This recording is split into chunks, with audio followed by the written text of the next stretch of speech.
Graças a Deus. Meus irmãos, vamos à palavra do Senhor nesta manhã. Texto mais utilizado para a ceia do Senhor, 1 Coríntios capítulo 11. Hoje nós leremos a partir do versículo 17. Não sei se você já teve a curiosidade de verificar o contexto no qual está inserido esse texto a partir do versículo 23. Então leremos a partir do versículo 17. Quem já encontrou 1 Coríntios 11, 17, diga aleluia. Nisto, porém, que vou dizer-vos, não vos louvo, porquanto vos ajuntais não para melhor, senão para pior. Porque antes de tudo ouço que, quando vos ajuntais na igreja, há entre vós dissensões, e em parte o creio. E até importa que haja entre vós heresias, para que os que são sinceros se manifestem entre vós. De sorte que, quando vos ajuntais num lugar, não é para comer a ceia do Senhor. Porque, comendo, cada um toma antecipadamente a sua própria ceia, e assim um tem fome e outro embriaga-se. Não tendes, porventura, casas para comer e para beber? Ou desprezais a igreja de Deus e envergonhais os que nada têm? Que vos direi? Louvar-vos-ei? Nisso não vos louvo. Vamos juntos o 23? Porque eu recebi do Senhor o que também vos ensinei, que o Senhor Jesus, na noite em que foi traído, tomou o pão e, tendo dado graças, o partiu e disse: Tomai, comei, isto é o meu corpo, que é partido por vós. Fazei isto em memória de mim. Antes de se sentar, olhe para a pessoa que está ao seu lado e diga: bem-vindo à ceia do Senhor.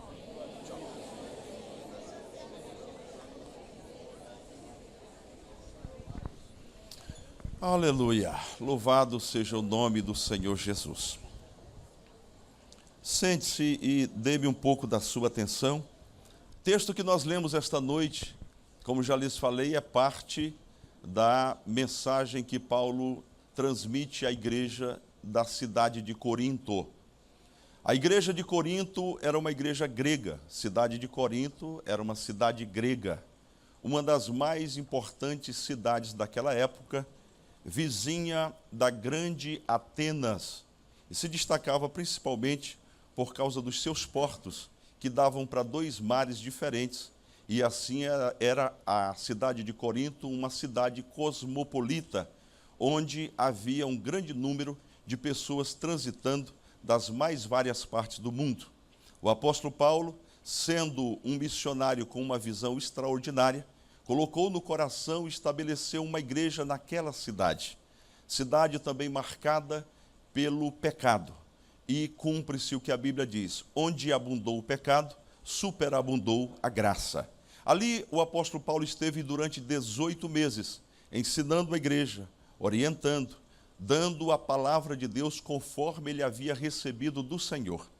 Depois de 18 meses, ele seguiu a sua caminhada e agora ele está na cidade de Éfeso. Da cidade de Éfeso, ele recebe cartas da igreja de Corinto, e as cartas não eram muito animadoras. Na cidade de Corinto, na igreja de Corinto, estavam acontecendo os problemas os mais variados. Uma igreja acerca da qual Paulo diz no capítulo 1 que havia a manifestação de todos os dons espirituais, era também uma igreja marcada pelos pecados mais hediondos. Paulo chega a mencionar o caso de um rapaz que estava se envolvendo com a esposa do próprio pai.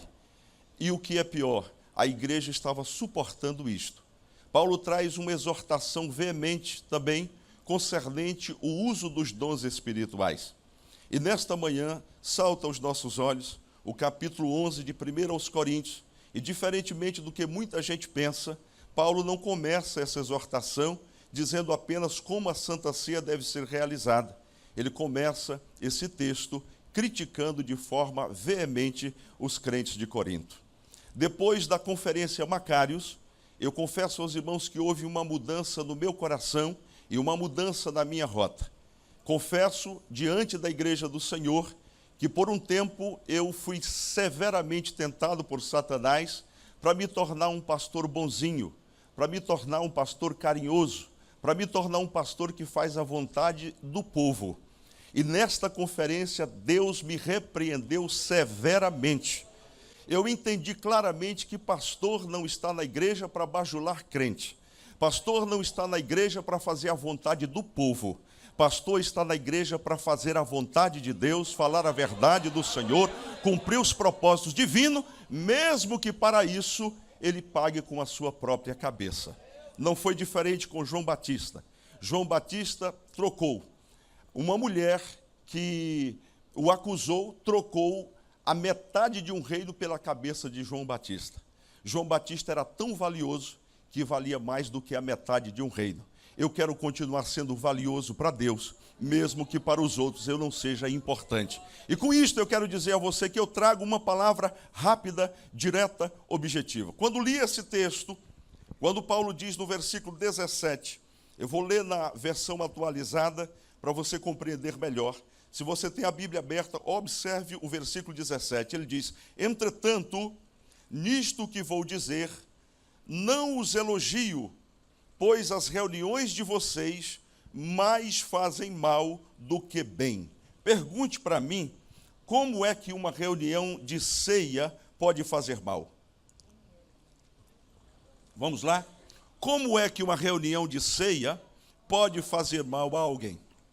Como? Observe que Paulo diz, vocês estão se reunindo não para melhor, senão para pior. E no 18 ele explica, antes de tudo, ouço que quando vos ajuntais na igreja, há entre vós dissensões. Há entre vós o quê? Dissensões. E em parte eu creio. Na versão atualizada ele diz, em primeiro lugar, ouço que quando vocês se reúnem como igreja, há divisões entre vocês e até certo ponto eu o creio.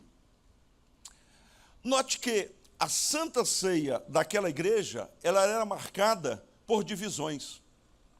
Divisões tais que se faziam presente desde a escolha de quem iria pregar.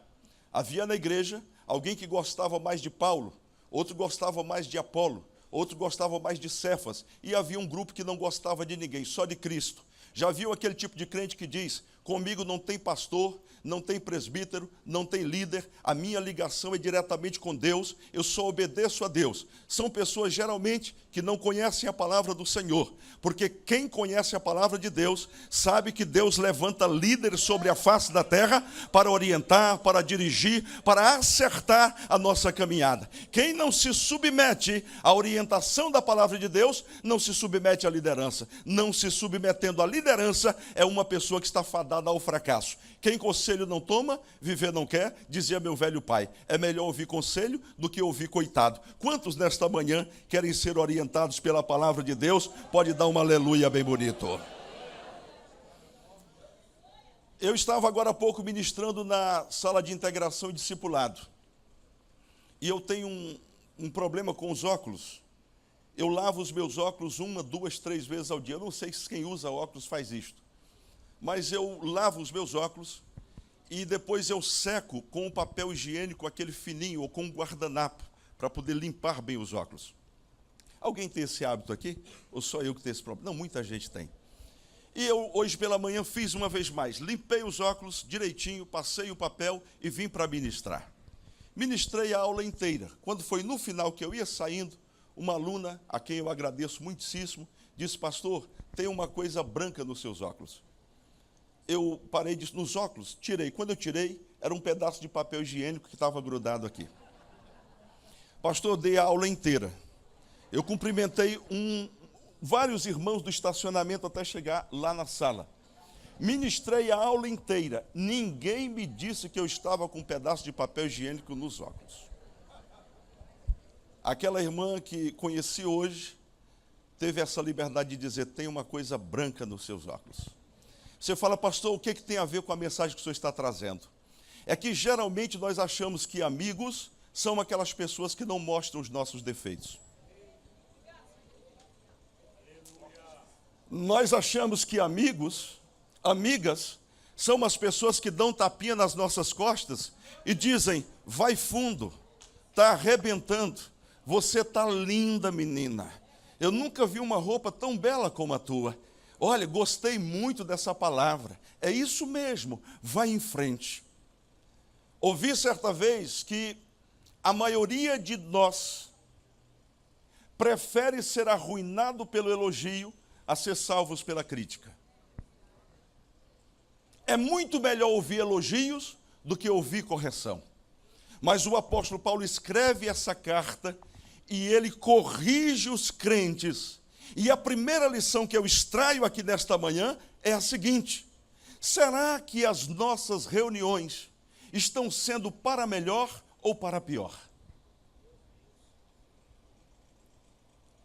Vir à casa do Senhor está sendo motivo de bênção para mim ou está piorando a minha situação? No caso da igreja de Corinto, olha que distorção estava havendo na igreja. Antes da Santa Ceia, havia uma reunião chamada de Festa Ágape. Esta festa era um momento em que eles se reuniam e cada um trazia de casa do bom e do melhor. Quem sabia fazer um chester, trazia um chester.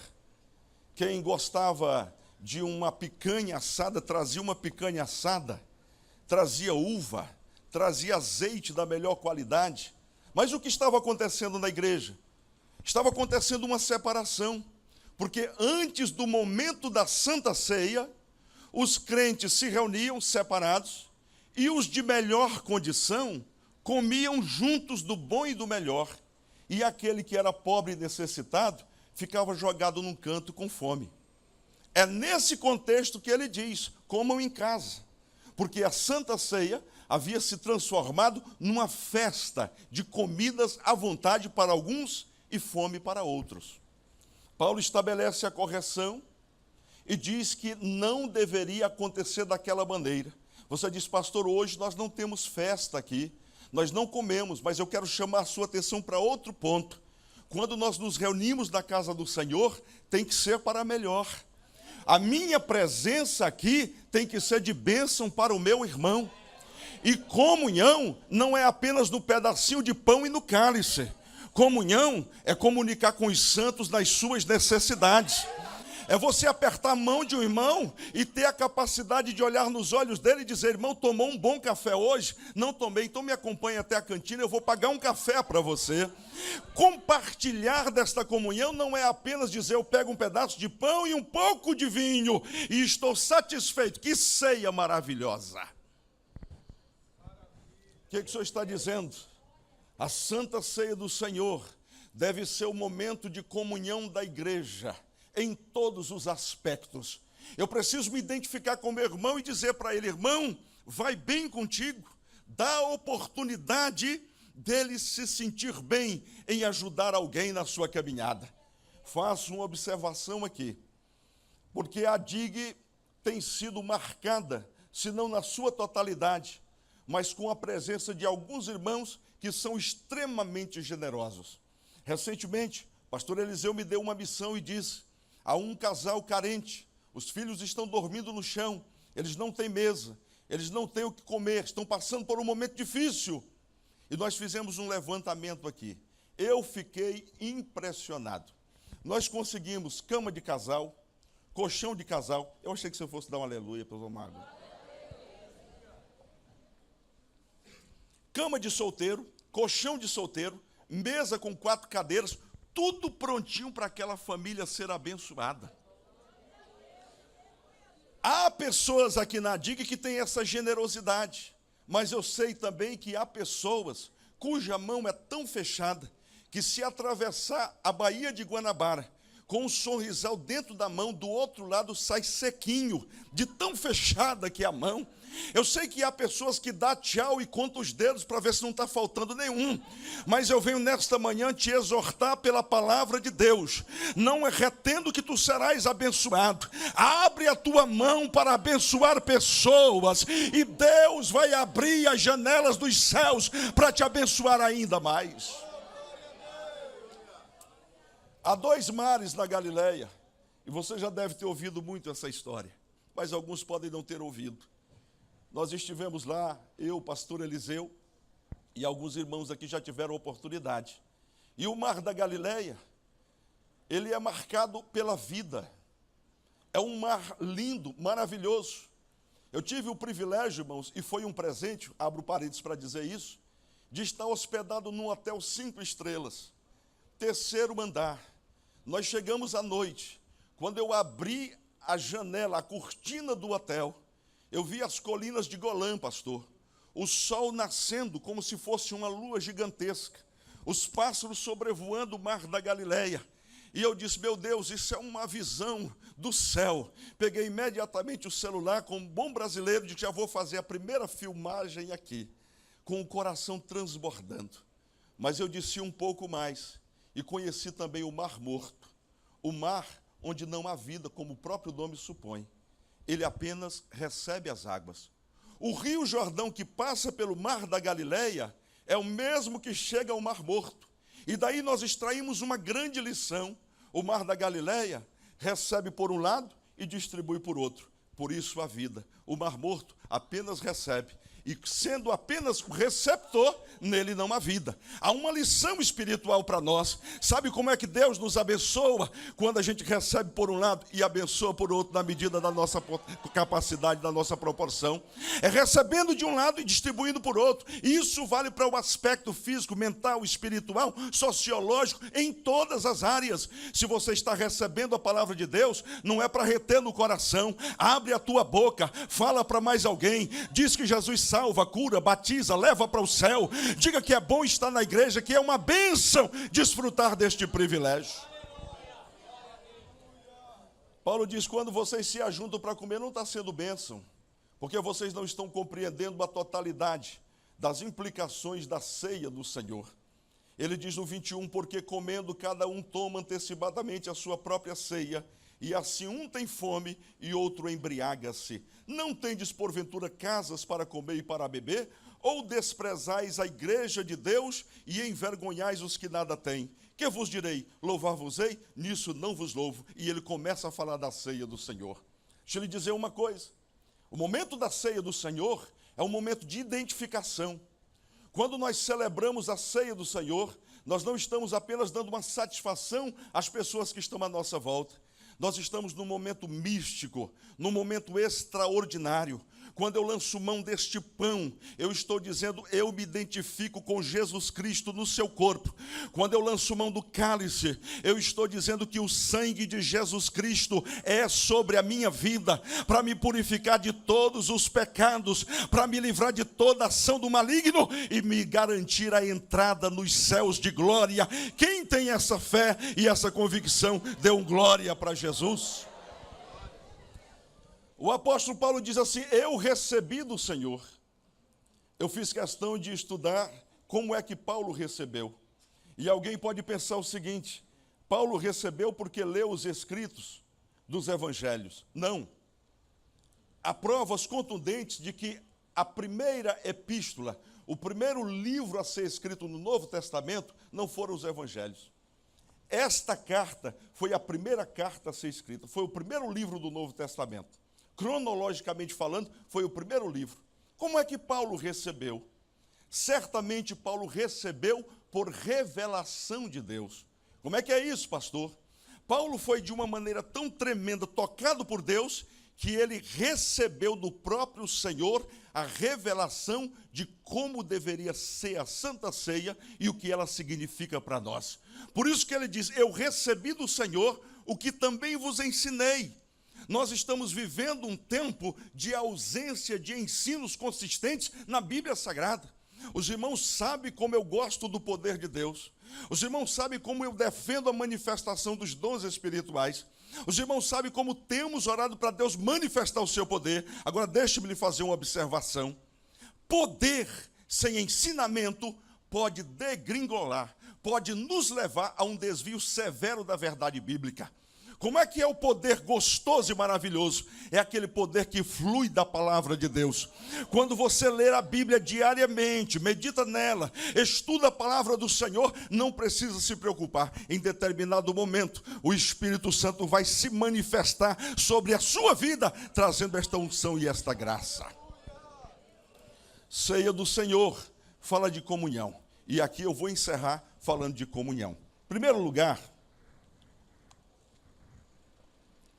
o relacionamento que Paulo pressupõe entre a igreja e Cristo é o relacionamento de um homem com uma mulher. É tanto que a igreja é chamada de noiva de Cristo. Noiva de Cristo. Noiva de Cristo. Por que ela é chamada de noiva de Cristo? Se nós observarmos como é um relacionamento hoje, onde namorados têm filhos, você não vai entender o que Paulo está dizendo. A situação hoje, pastor Eliseu, está tão complicada que a pessoa começa a namorar, tem filhos, principalmente se são famosos, e aí quando os meninos já estão quase tendo netos, eles marcam a data do casamento. E aí entram na igreja vestido de noiva, todo mundo arrumado, preparado. Quer dizer, fugiu completamente. Para a gente entender este significado, nós temos que voltar no tempo. Nós temos que entender o costume da época. Por que Jesus estava falando aquilo? Porque quando um rapaz gostava de uma moça, ele se aproximava da família dela, manifestava o desejo de se casar com aquela moça. Eles estabeleciam um compromisso. Eles estavam noivos agora. E aí ele pegava uma medalha que tinha um simbolismo. Entregava aquela medalha e naquela medalha estava escrito consagrada a mim, dedicada a mim. Ele deixava com a noiva, levava uma outra consigo. A partir daquele momento, ele não visitava mais a noiva. Tinha o quê? O amigo do noivo que fazia este papel. Então, todas as vezes que o noivo precisava ter notícias da noiva ou mandar alguma encomenda, ele chamava o amigo e dizia, vai lá, meu amigo. O amigo ia até a noiva, conversava com ela, conversava com a família e geralmente levava presentes para que no dia do casamento ela estivesse bem adornada. Preste atenção, porque é uma figura extraordinária aqui. O nosso relacionamento com Jesus é semelhante a este relacionamento. Jesus estabeleceu uma aliança conosco. É a aliança que nós vamos celebrar nesta manhã. Com esta aliança, ele disse, olha, eu não vou celebrar mais com vocês, a não ser naquele grande dia na presença do meu Pai. Agora, João capítulo 14, nós não temos tempo de ler, mas você pode ler em casa. Ele diz, eu vou, mas eu vou enviar o meu amigo.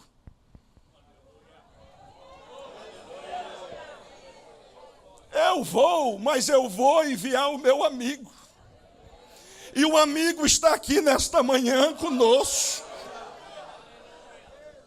Ele vem e ele traz joias, ele traz adornos, ele nos prepara, porque está para soar a trombeta e nós vamos subir para encontrar o Senhor nos ares.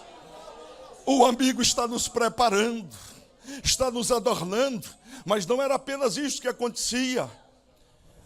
A noiva geralmente preparava um almoço, um jantar, e oferecia para o amigo do noivo. Sabe por quê? Ela precisava apresentar os seus dotes. E quando o amigo chegava lá e dizia, parabéns, a sua noiva cozinha, que é uma maravilha, fez um almoço, aquilo ia deixando o noivo cada vez mais animado. Mas não era apenas isto. Aquela noiva, ela geralmente enviava também ao noivo os seus presentes. Então deixe-me extrair uma lição daqui. Eu estou falando de uma alegoria. Da mesma maneira que o amigo ia e levava presentes, o Espírito Santo traz presentes para nós. Que presente, pastor? Primeiro, a alegria do céu que está nos nossos corações. Que presente, pastor? A manifestação dos dons espirituais, a palavra da sabedoria, a palavra do conhecimento, o discernimento de espíritos, a variedade das línguas. Cadê os crentes que falam em línguas? Estão aqui ainda. A interpretação das línguas, a profecia, os dons de curar, a operação de maravilhas, o dom da fé são presentes. Que presentes, pastor? O fruto do Espírito, o amor, a bondade, a benignidade, são presentes de Deus para nós. Jesus está adornando você. Agora fica uma pergunta: o que é que você está mandando para Ele esta manhã? O que é que nós estamos oferecendo para Ele esta manhã? O que é que nós estamos oferecendo a Jesus esta manhã? Deixe-me corrigir alguns equívocos. Você não veio aqui esta manhã simplesmente para dar uma satisfação aos pastores, à comunidade. Não.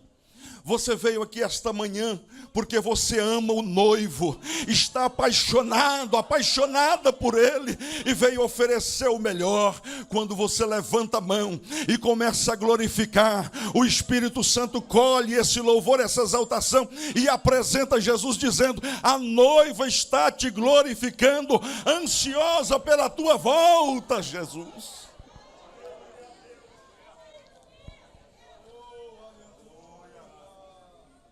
E eu encerro dizendo aqui,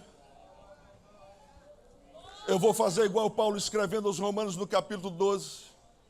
Rogo-vos, pois, irmãos,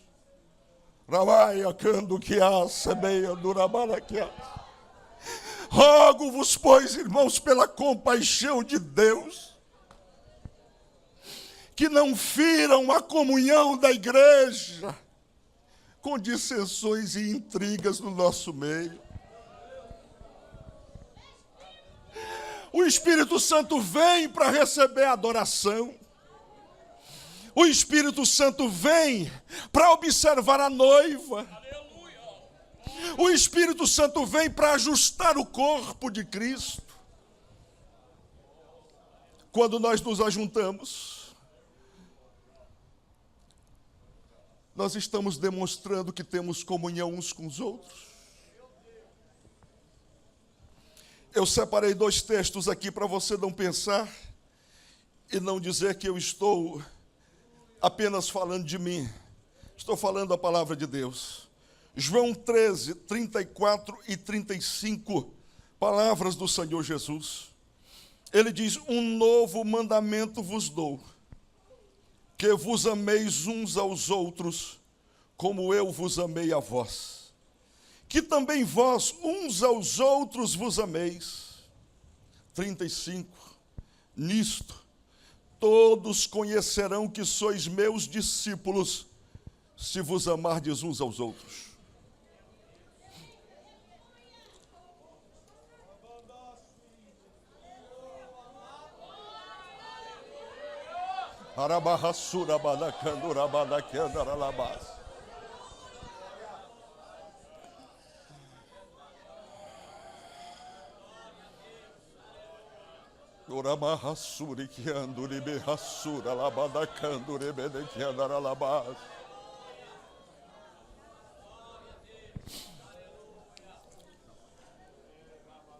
Todas as vezes que nós não conseguimos expressar o amor de Deus para com os nossos irmãos, nós estamos entristecendo o Espírito Santo de Deus. E eu digo a você com todo o temor da minha alma: é tempo de renunciarmos às nossas vontades. É chegado o tempo de abrirmos mão das nossas razões, das nossas infantilidades, das nossas meninices, e darmos o primeiro passo na direção dos nossos irmãos e dizer para eles: eu te amo. Porque antes de mais nada, Jesus me amou e morreu na cruz por mim. E eu não tenho outra opção a não ser te amar.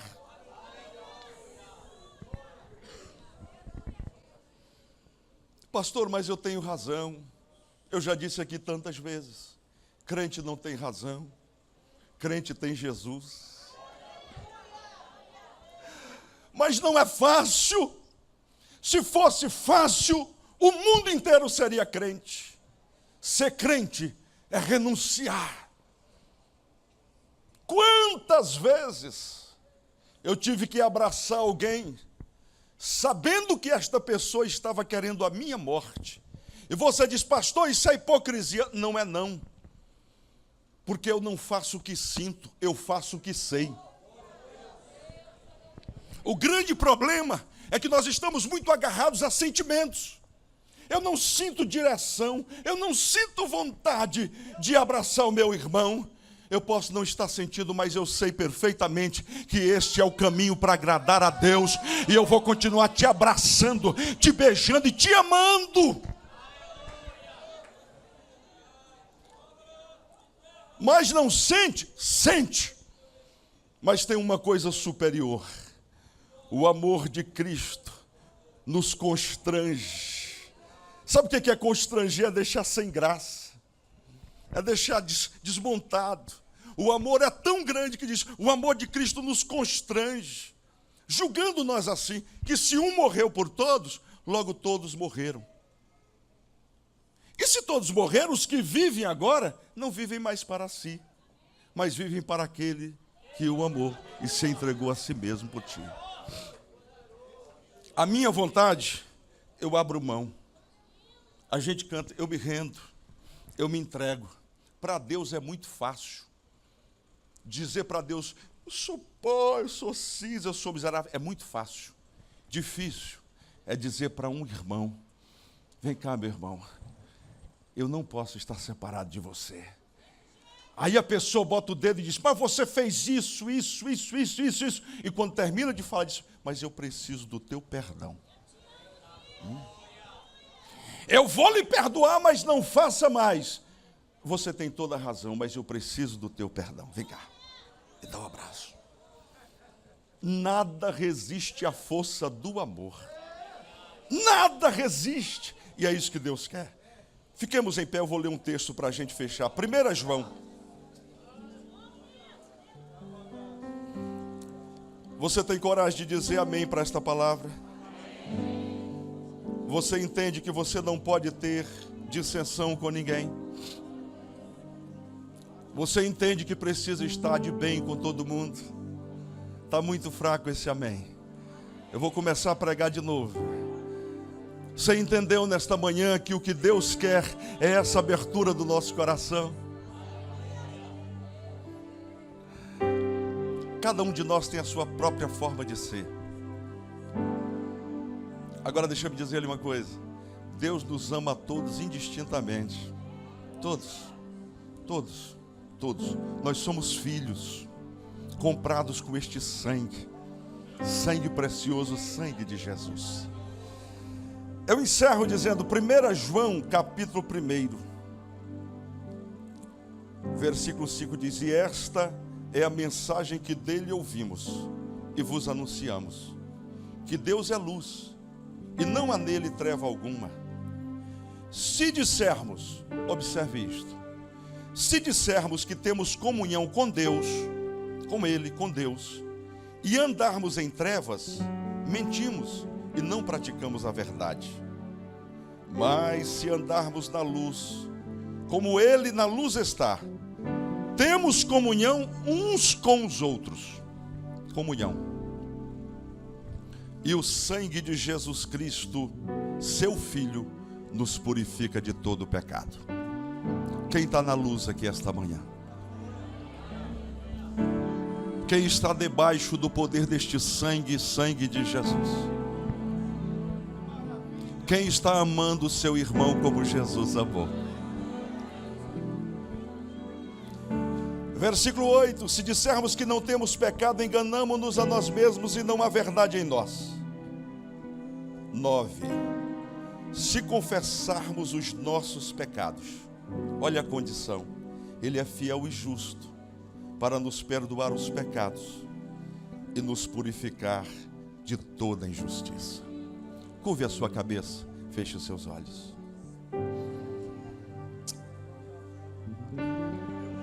Ora barrassura cando que assomou rebide que andura na barrachia que andura rebide que as lomou e que andura rassura rebide que andura que assomou rebide rachia que andura rebide que andura mais. Espírito, Tu és aquele que nos convence. Convence-nos nesta manhã, Senhor, que precisamos amar além das nossas forças. Traz sobre a Tua igreja, Senhor, este sentimento de comunhão, de união, de maneira que se cumpra o que está no Salmo 133. Oh, quão bom e quão suave é que os irmãos vivam em união. Senhor, nós pedimos perdão agora dos nossos pecados. Oramos como igreja nesta manhã e pedimos: perdoa-nos pelas nossas meninices, pelos pecados cometidos com a nossa língua. Perdoa-nos pelas vezes que deixamos de amar como deveríamos e somos indiferentes àqueles que padecem necessidade. Derrama sobre nós, Senhor, o teu amor nesta manhã, e que esta Santa Ceia seja marcante, seja um divisor de águas nas nossas vidas, de maneira que vivamos para a tua glória. Nós oramos e pedimos isto no nome de Jesus. Amém, amém. Quem pode dizer amém?